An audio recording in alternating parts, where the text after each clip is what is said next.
I'm a lawyer by profession and training.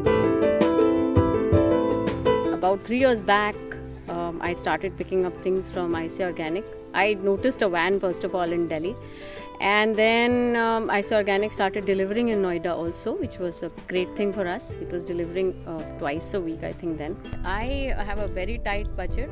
Like you mentioned that you buy as much required.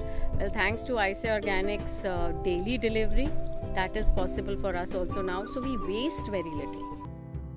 2 years back, my elder one, she had 100% attendance in school, and I made a mention of this to her class teacher, and it reached her principal also, that organic food has seen to it that she doesn't fall ill, and even if she does, she recovers very easily. There was a principal's comment in her report card. At my place, we have very less medical bills thanks to organic food.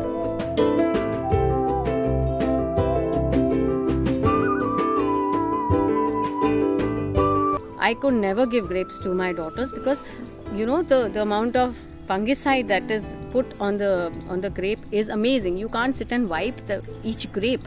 I used to do that earlier, but now it's safe. So that is the price. That is what is the price. It's priceless.